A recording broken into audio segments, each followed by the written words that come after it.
Welcome to the Meltdown, the show where we cheese and tease, melting away barriers one bite at a time.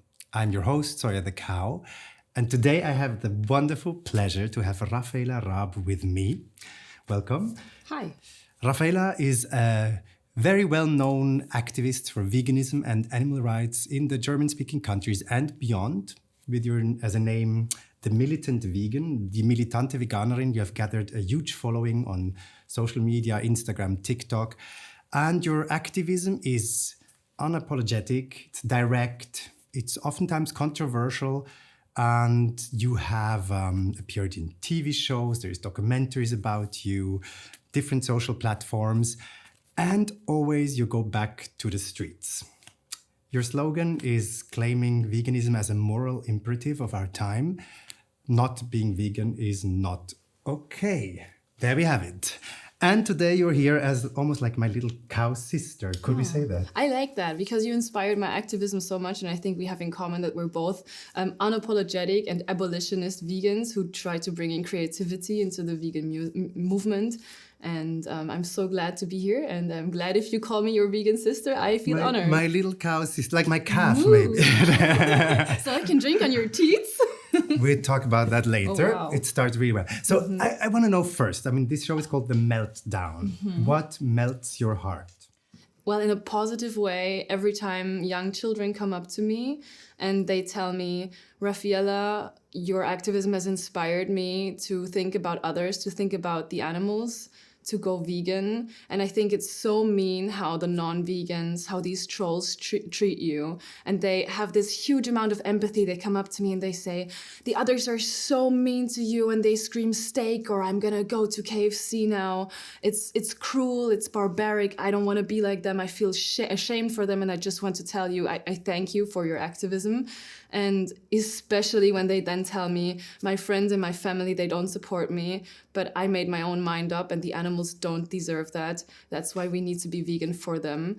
And they, with their own little voice as children, they have such a huge voice, and I'm inspired by them. It's a reciprocity, yeah. Who do you think of when you say children? How old are they that I can imagine? The youngest child that came up to me in a video that actually also went viral, I guess they were like, it was a boy, 9 years old or younger even, and he was like, Tante Millie, please, can I take a picture with you? I always watch your videos. Like Aunt Millie, Aunt Militant Vegan in English. My family is watching your videos now too, and they said you're right, and we're making changes. That was adorable. That's amazing, especially, I mean, when you think of this young generation, we do grow up in a society that teaches us eating these animals is normal, eating other animals is crazy. And unlearning that is a huge process that we all go through. Definitely. I mean, very rarely somebody like says, I was born vegan, grew up vegan, lived vegan. How was your development from like first probably a meat and cheese eater to becoming a vegan consumer, but then also switching to become an outspoken activist for the animals? People actually believe, since I'm so radical with my wording, that I grew up vegan in a vegan household, but it's not the truth. I grew up like everybody else, probably who's listening, in a non-vegan household, in the same doctrine that vegans are weak and weird and that animals are here for us. But then I realized when I became like more aware of what I was putting into my body and growing in the teenagerhood of thinking about your own identity and also where your place is in the world, that it is our responsibility to treat others as we want to be treated. And it was really a development when I first came in touch with plant-based food and like being plant-based when I was 16, 17. I initially did it to be like skinny and sexy. As a young woman, I identified myself with that a lot. I saw that as a success when people commented on my health or on my slim figure, which also had downsides, of course. But eventually I realized that veganism in itself, it's not a dietary reason. It's not something for health. It's not for the environment. Veganism is a stance against social injustice and animal exploitation. And that really came to me in my mind when somebody told me I cannot compare the animal industries with human suffering, with, for example, rape, with torture of humans, with slavery, or even the Holocaust. And I know that word and these comparisons are sometimes very emotionally charged. But through them telling me I should not compare it with humans because they're just animals, I realized that this kind of human supremacist stance is like racist mentality. They're just blacks, they're just women, they're just gays. I mean, we do use, like always, like animals to also put humans out of the circle that we consider. It's the same mechanics. You pig, you dumb cow. We put them down. They're just animals. And that is the first form of discrimination we learn. I would like to go back to the terms that you use a bit later. So you become vegan, you have this moment, okay, I want to speak out. How did you get to the form of activism you do? Because it's quite unique in a sense. I think most vegan activists, they have a cooking channel, lifestyle, maybe cooking channel. Yeah. But like you're very direct. I think when you have conversations with people in these videos that oftentimes do get viral, and I really recommend everybody to have a look. You're not shying away from the discomfort, and that's something I have to say I admire. But it's also sometimes making me actually kind of uncomfortable. Yes. But how did you find the courage, or where does this boldness come from? It also makes me uncomfortable to step into that zone. Once you ask people to do more than just think about their behavior or reduce, and you actually say that everything under veganism is cruelty and exploitation, you also make yourself the boo man in the situation. You're the messenger, and they attack you because they feel that you are their living, breathing, guilty conscience, and you're their mirror of their cruel actions. They are never told this truth. I think it comes to me quite naturally because I believe I always loved language.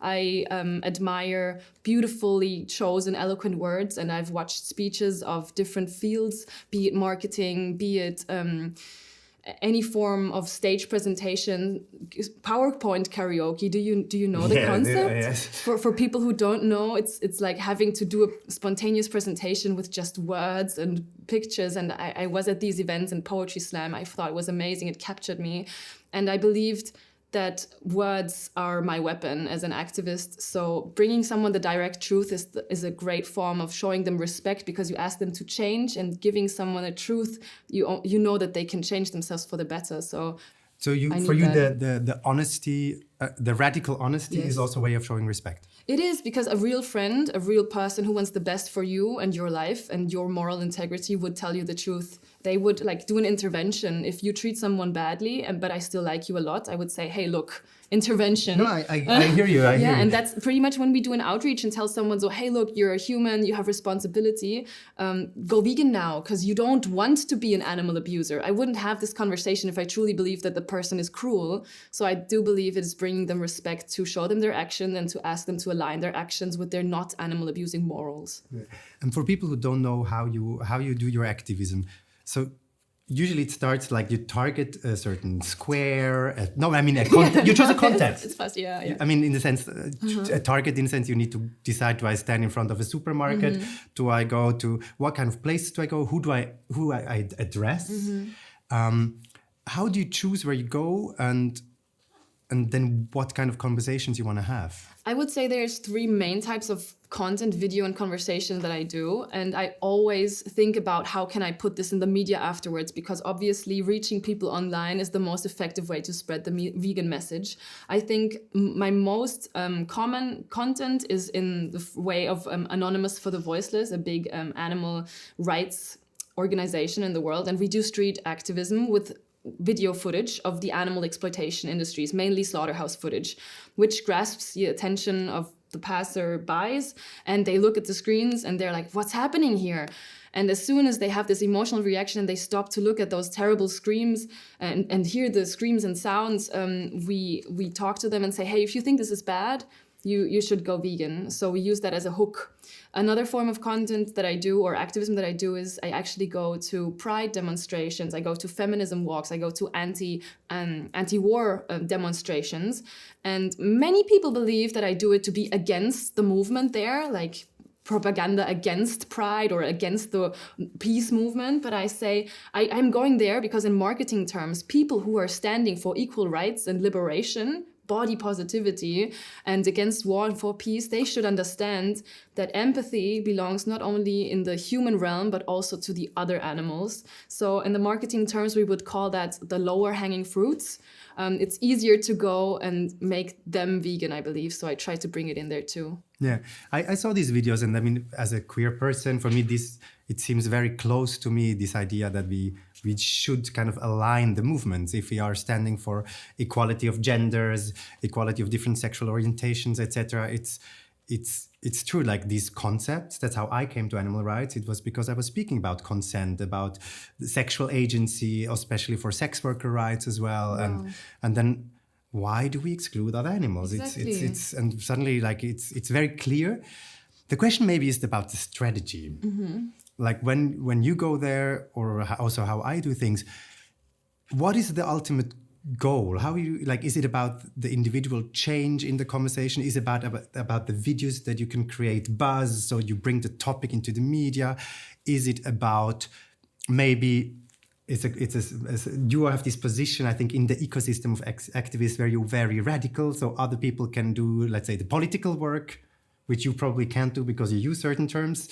So I would say that every work that you do for activism is political. I don't think that there's a lot of actions that you can do in everyday life that is not political. I didn't mean not political. I meant more like the political campaign. I see what you mean. Working on policy or these kind of things. Yeah. I would say it's a mix of all the points that you mentioned. So first of all, of course, the best way when I speak to someone is if they go vegan. That's amazing. However, I would say that the normal conversations when actually good-minded people just go vegan, shake hands and say, "You're so right, I'm so sorry for what I did." That happens a lot, and I don't put all these videos up because they tend to be very unshareable, unglossy content. It's a bit boring sometimes, even if they just nod their head and say, "Yeah, that's all right. true." So I do like the confrontation and the buzz in the video that I make, but I always have the hope, of course, that the person goes vegan. But often, especially when I do big collaborations with influencers, I know beforehand that they would not publicly want to lose face against the vegan. So then my strategy is more to show their community their fallacies when they argue for animal enslavement, and really show the world partially what cruel words and what actions that implicates this human supremacist stand. So yeah, we are in a context where we have an entire system. It's completely normalized in our society of extreme violence. It's systemic. It's everywhere. It's made invisible, and yeah, you bring in a kind of clarity that I think many people also have problems with. And so how do you deal with the attacks you get, with the anger, with the hate? Because it's a lot, no? I think if you're an activist and you don't get hate, then you're not a successful activist. We have to make people feel uncomfortable, and we are their walking, talking guilty conscience, like mentioned. So if you just pat someone on the back because they like act as if they were an ally to vegans, you will never get them to change. We all just turned vegan because we felt we were hypocrites. So we have to make people feel uncomfortable. If they attack me, then I know that they have no other argument. So I see it as part of a necessary part of cultural change, that first of all, they will ignore you and laugh at you.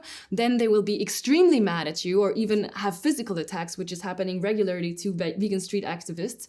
And finally, society will shift because they see we don't have any other arguments than our fists. So we have to change. What about alliances?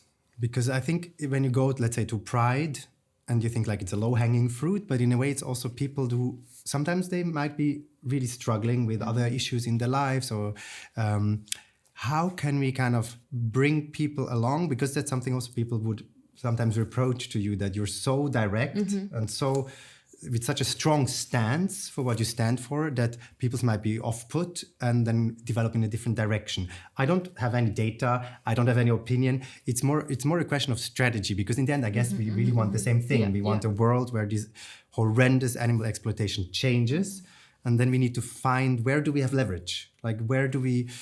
And for example, one strategy, I talked with somebody who is, he has been like developing a vegan, like chicken nugget, plant-based chicken nugget brand. He was a lot into these alternative proteins. He says like he changed completely strategy. What he's trying to do now is convince big business to do half and half burgers. So the burgers would be half meat, half plant-based. So if the big companies would do that, the number of animals killed is halved. Yes, so I believe there are many strategies that can fulfill a goal, but we don't have, like you just said, data on what eventually will lead to the vegan world. The vegan world in itself has to also have the human supremacist gone. And I believe if we only bring people there with yummy chicken nuggets or with arguments for the environment, then they will never understand that an animal is not there for us to exploit and enslave. And I believe that it's very easy to fall back on ancient traditions then if people don't understand the necessity and the urgency of just being vegan. I don't think that my activism in numbers would put more people off, but you're totally right. In German, we have the word Reaktanz. I don't know how it translates to English, but sometimes when people are met with radical veganism for the first time, they go like, she's crazy, they're crazy, I'm gonna eat a burger now. That might be the first initial reaction, but I believe it's something that comes from this cognitive dissonance to shield themselves from their own responsibility, from the hurt of having to see I made a mistake. And the sleeper effect, I do strongly believe in that. If your first emotional is so vivid, then it will work in your brain, and eventually then someone like you comes along who might have the same message but bring it in a different packaging, and then they will say, it's so much easier to talk to you than with Raffaela, that militant vegan. I really like listening to you. Yeah, you're actually so That's right. That's actually what I think. To be honest, like I really think like for people like me, I'm a bit more on this like, hey, queers, get your shit together and follow along. But I would not talk necessarily to them the way you do. But I also realized that, like, in this ecosystem of different shapes of activism, like, yeah, you're holding a certain stance, and I think it must come with a lot of discomfort as well in your relationships, in your feeling of safety. People recognize you on the street. Like you appear very strong. You're very smart, very eloquent. Yeah, no, it's true. But then is there a place where you also like have doubts, where you like feel like, fuck, I cannot do this like this? So well, yeah, if you don't doubt yourself, then you think that then you're dogmatic. So every day or often, I believe, because you're told so many times that you're crazy and insane or a psychopath, even by my own mother, who thinks that I'm an extremist, I do think about the way I phrase things. I do think about even the stance of veganism, and I try to reflect on it, but I don't find a logical fallacy in it. And I also, with the same thing with my strategy, I do think that I have to be this, in German we say extreme Flanke, this extreme edge, in order to shift the conversation of veganism in social media and pop culture and make it easier for other vegans to spread the same message and be more socially acceptable. So I think the vegan nowadays, also through extreme work like mine or other extreme activists, the vegan nowadays is more comfortable in society and more socially accepted and heard than the vegetarian was 50 years ago. And I think that is a definite sign of social change. You choose language that you get also a lot of shit for. Let's call it what it is. Like you compare the exploitation systems to other forms of injustices that we have seen in history, Holocaust, slavery, etc. Could you explore a little bit more why you do so, and why do you think also like it's necessary to use these terms? So speciesism, like I mentioned, is the first form of discrimination that we learn. And I believe that in order to break our actions, we have to change the way we phrase things, we word things, because words create our reality.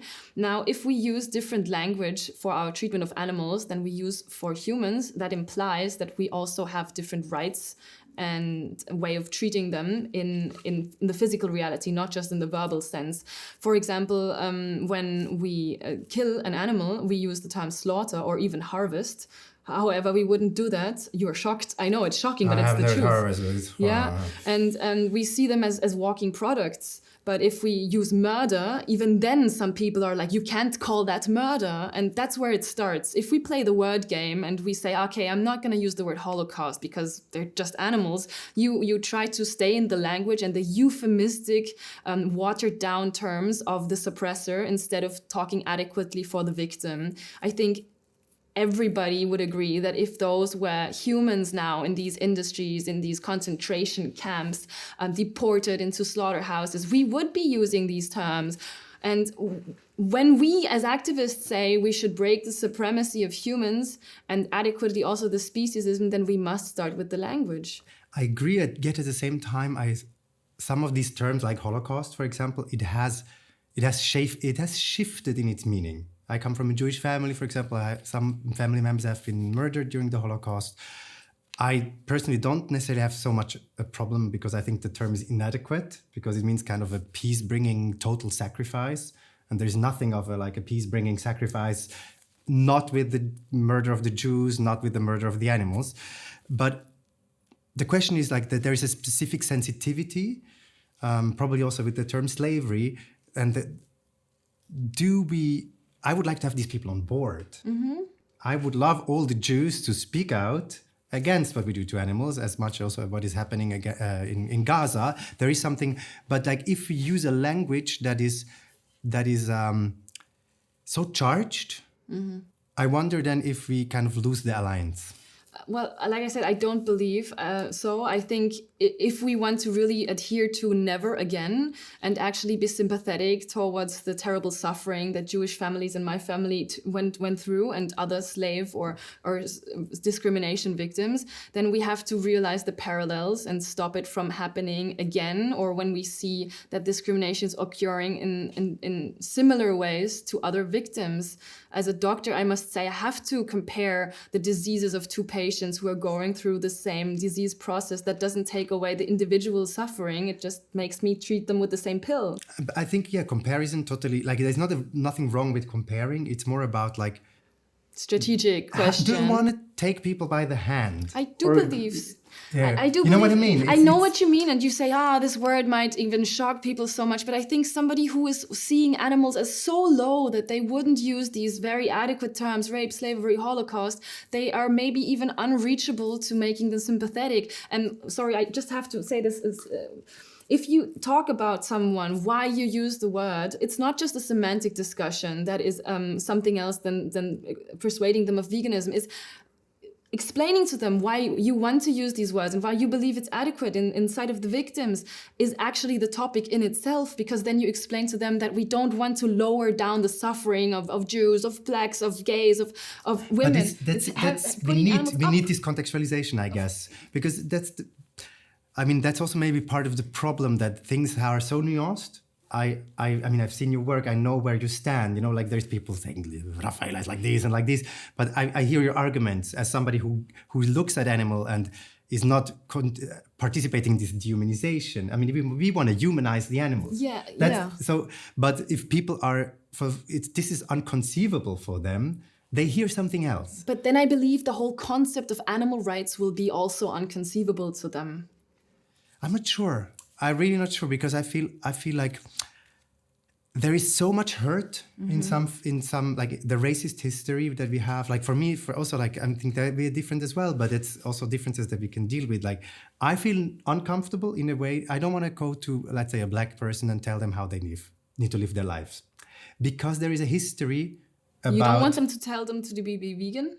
I can tell them the arguments, but they need to make their choice. Like the white person does too. So I don't dissect moral obligations by skin color. I think it is definitely unabhängig. Independent. Sorry, thanks. Independent of cultural heritage. Tradition is not a justification for violence.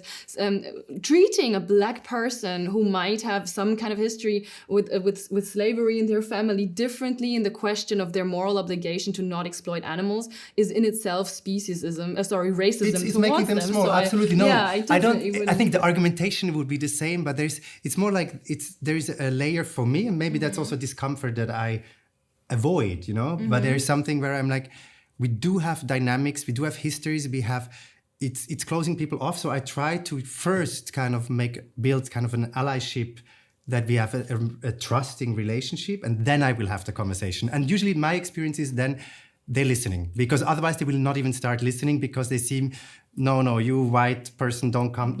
And I get it, because there's a history with that. I do think that is a bit unfair to make it seem as if I don't build rapport with the people that I speak. And I don't think that you meant that, but I don't go up to someone and tell them, why are you fucking rapists? And without context. Like, I do believe that non-vegans are paying for the rape and enslavement of animals. But like you said, if I don't put it into context, they will just go like, what? Yeah. Maybe it's also the images I see on video. Of course, they're like a shortcut. Yeah, but even in the conversations where I use these terms, I usually like build the rapport and tell them, are you against this animal exploitation? How would you call this? How do you think the animal feels? Like, what would you call this if it were humans? Where's the difference that we treat the blah, blah, blah, blah, blah, blah? And then I build up and say, okay, some people even from themselves say, yeah, shit, this looks like, especially those chicken sheds, it looks like concentration camps. I thought this was a Jewish thing here. They say that to us. So like I said, if people are open for this, they will not then suddenly react badly. And even if you don't use these words, as soon as you want more from people than just thinking about their actions, as soon as you demand veganism from them in the kindest words. I have just posted a video where I told a woman in the kindest words, and suddenly she takes a break, looks at me and goes, "You're so aggressive." And I'm like, literally, what the fuck? So people are either ready to take the responsibility because of all the contact that they already had with veganism, or they're raising as a very reflected person, or they will tell you that you're an extremist. That I don't see why. And it's really about like it's a mirror. We do have these cognitive dissonances, and you're holding up a mirror. You get a lot of shit. Now you're gonna get some nice. No, something really nice, because you said the traditions are not a justification for violence. Definitely not. And I agree 100%. So this is a vegan fondue from New Roots. And they say we build the traditions of the future. They make fondue, it's a Swiss company, like the same way that other cheese companies would make cheese, but instead of cow milk, they use cashew milk. Can I? Yes, you can actually open it and squeeze it into the thing. Cashews were melted, the cashews were milked. Squeezed, exactly. Yeah, okay. Squeezing nuts is a really nice thing people can do. And if consensually.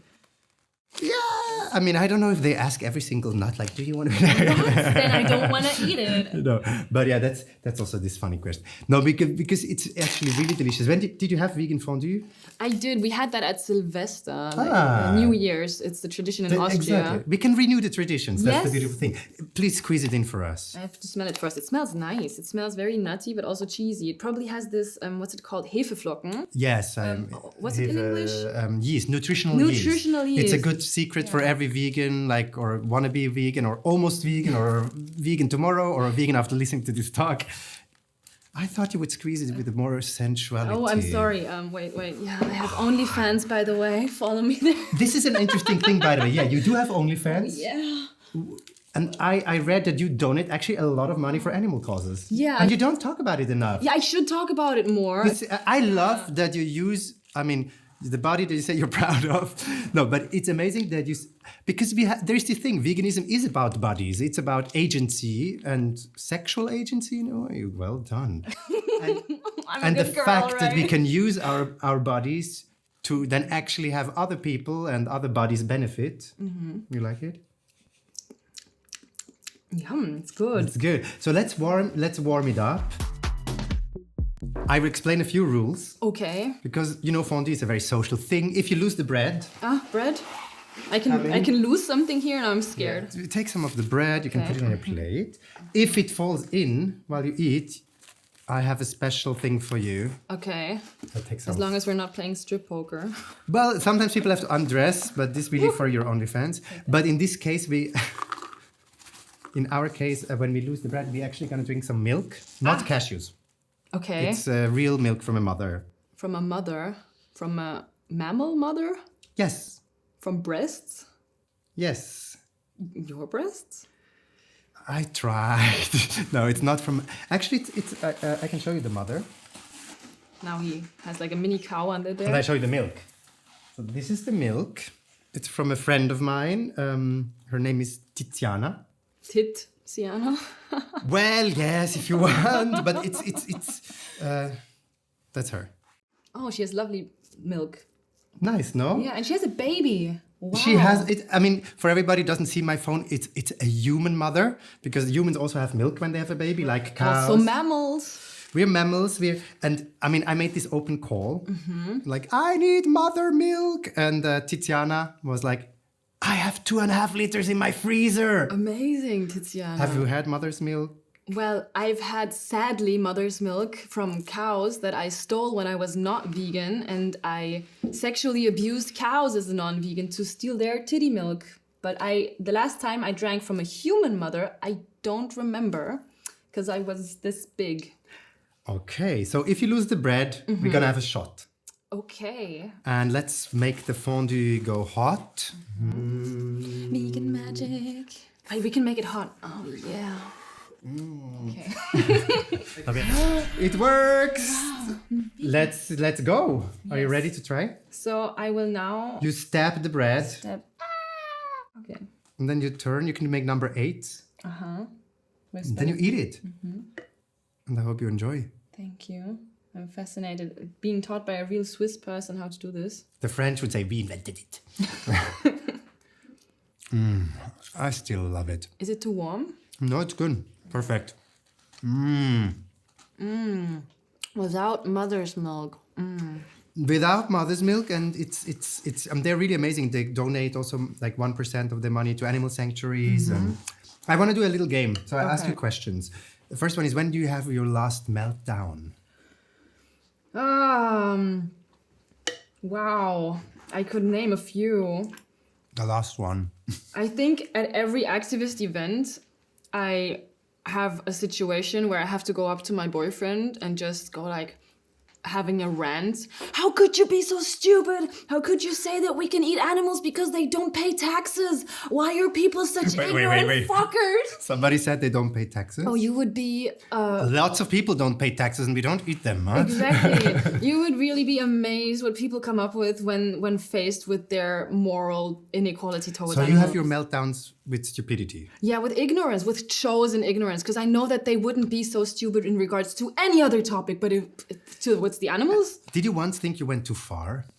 I honestly think I always rather went too little. How we treat the non-vegans and how we defend the animals with just using our words, with dressing up as cows, with just screaming. How is that enough when it comes to a war? When we use words like rape, slavery, we should be doing so much more to defend the animals. And I believe when we're both 90, we will look back and say, even though we were called the extremists of our time, it was shameful that we still did so little. In comparison to other like discrimination and apartheid and women's rights, people threw in windows, they put stuff in fire and screamed for their rights. But we don't have the courage, maybe. I don't know. We don't have the courage, and I think it's also lacking the resonance chamber in a way. Because we need, like, I think, unfortunately, in a way, we are still also preparing the shift of mindset. Yes. Unfortunately. Then have this burger Krieg. Do you want a civil war? Well, we already have war on animals, so it would only be a defensive mechanism towards them. But I do understand. But I think we need to find a different way. I mean, for me, it's really like, I hope, I mean, that's my approach. I really hope that we can have like this little tilting point where enough people are just like recognizing, okay, we need to start considering these other animals. And then somehow, I mean, use shaming as a tactic also. Yeah, no? Definitely. And does it work? I believe the only thing that gets people we are social creatures, to change is because they don't want to lose contact to their flock, to their herd.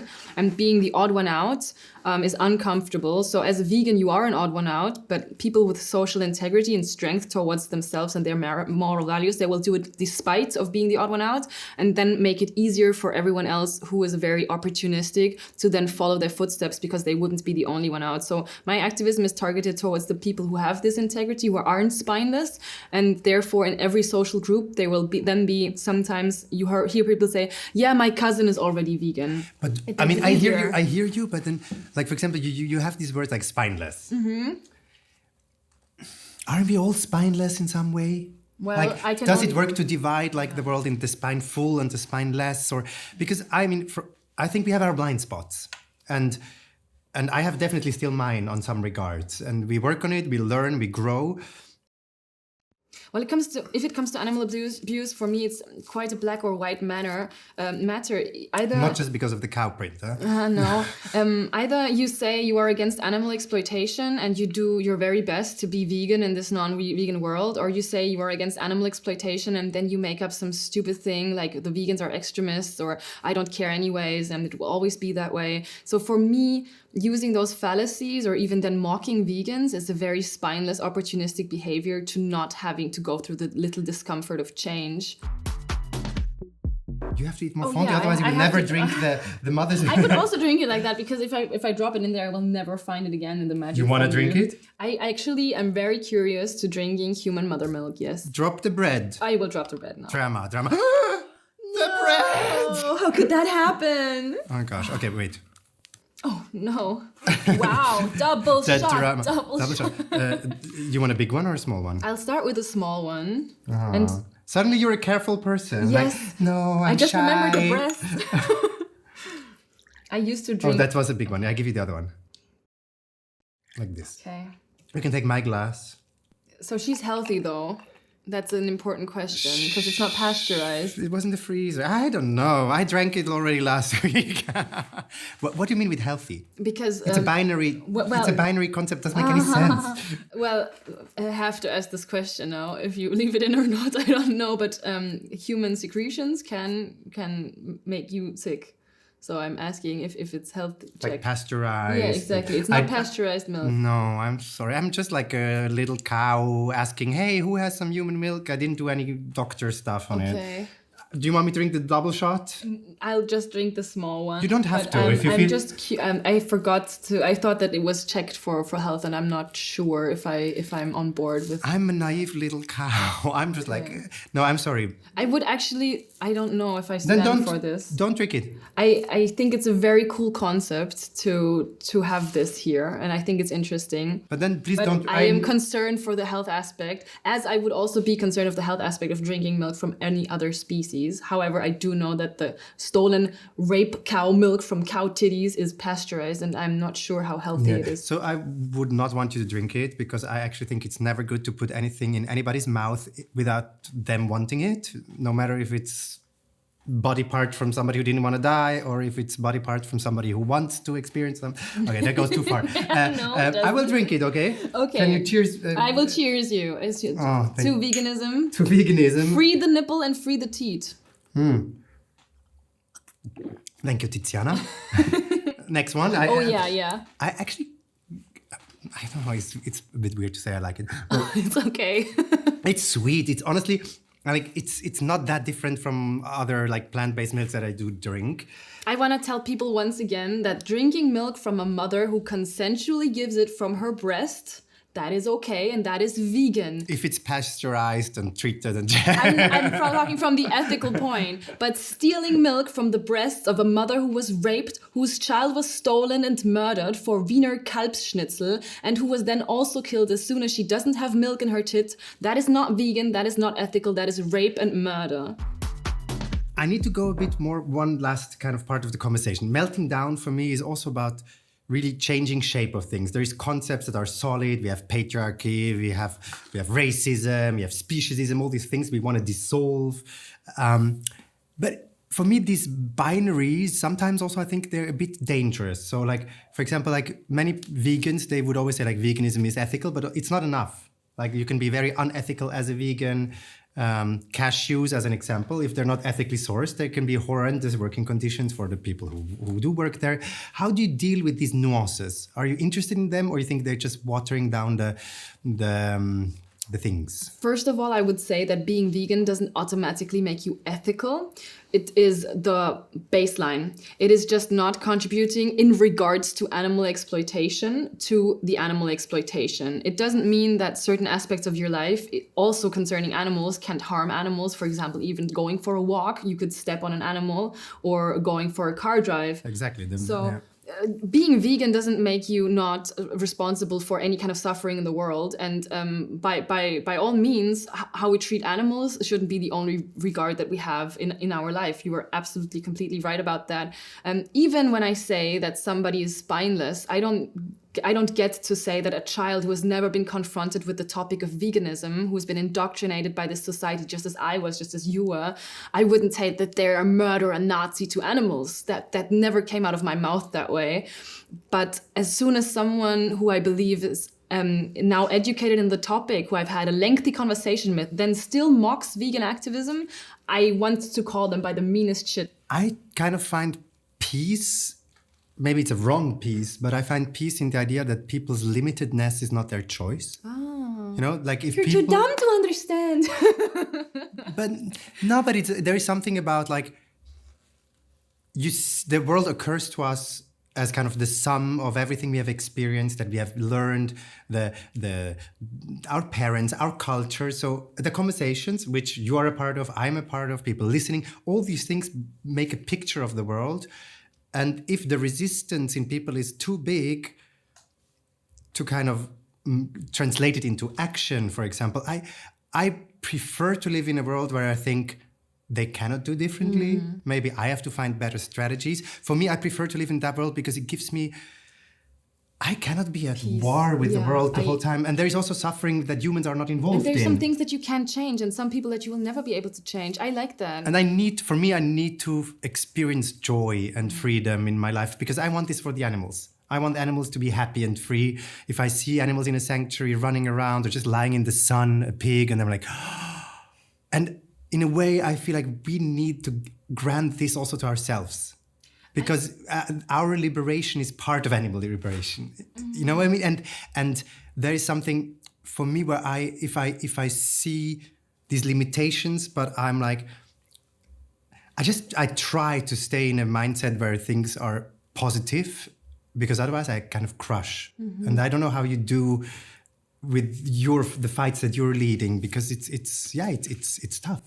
I do grant myself fun, and I think that this experience here with you is extremely exhilarating for me. I think my craft and my passion, the outcome that I have, that's for me very fulfilling. So in a way, I do believe that my work is something egoistical too, because many people don't ever find a reason to be alive, something to fight for. And I feel like there's a fire in me that's burning bright. And it's even though it's a very terrible thing that we're fighting against, I do see my life as being very fulfilled in being allowed and with all the with arms and legs and speech skills that I have to fight against this. It's a beautiful, precious gift, and I want to use it for the animals, see my privileges and use them for justice and not just flocking through the world. That's too empty for me. There's a really beautiful saying from Cornel West, that justice is love the way it shows up when it's made public. Love. I don't like the term love.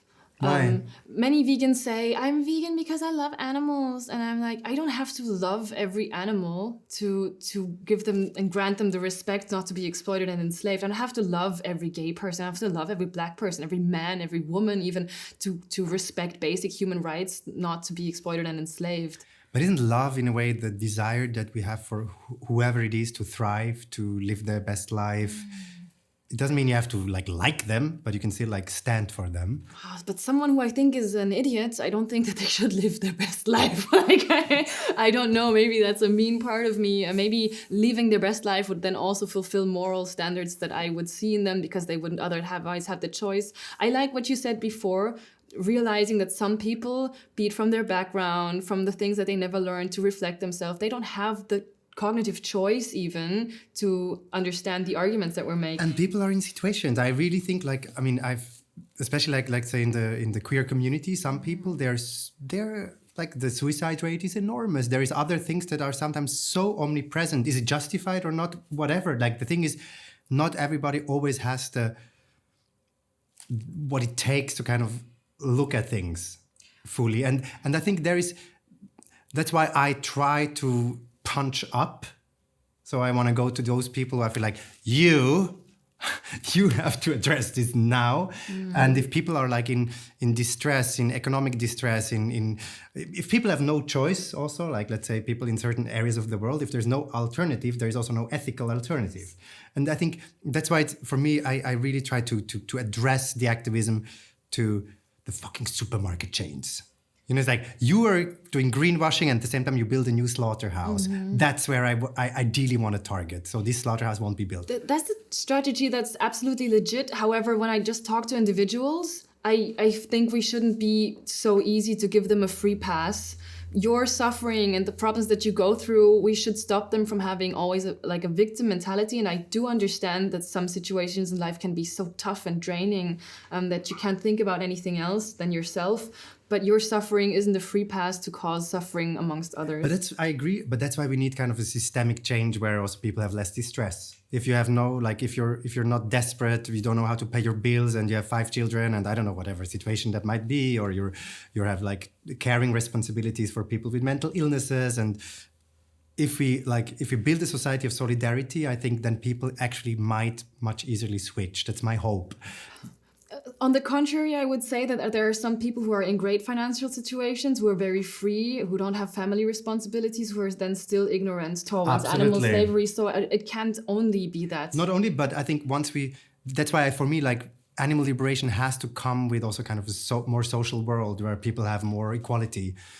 Well, it has never been more social, especially in Central Europe, more rich, more obvious the choice to make, and more open the information to make a pleasant, vegan, comfortable life possible than it hasn't been nowadays. So at some point, we shouldn't just... But that's also why the numbers might be slowly shifting. Maybe, I think, like I said, it's all in all, we have to get that scale to tip. But I think a big part of it will be also education and making the shame of the past, hopefully one day, of animal exploitation and slavery be the reason why people actually stick to that, no matter how dire the times. We have to wrap it up. I think we could talk for many, many hours.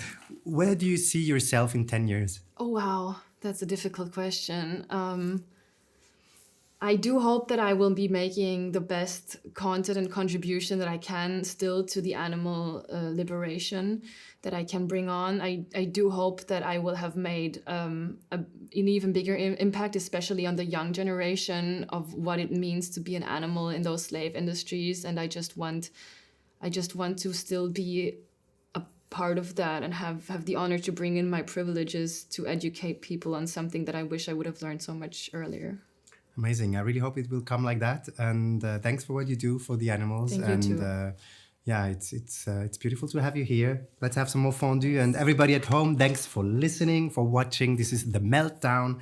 If you like the conversation, send it to everybody who you think needs to hear this. And see you soon. Be vegan, not ignorant. Oh, can we moo together? Oh, yes. Mm-hmm. You know how to moo? Like a deep, dark, or a cute mew? I'm the tiny calf, right? Deep and dark. But I'm the calf, I'm the cute calf. You're a cute calf, but you're also deep and dark. Okay. We can do both. Okay, let's move. Okay.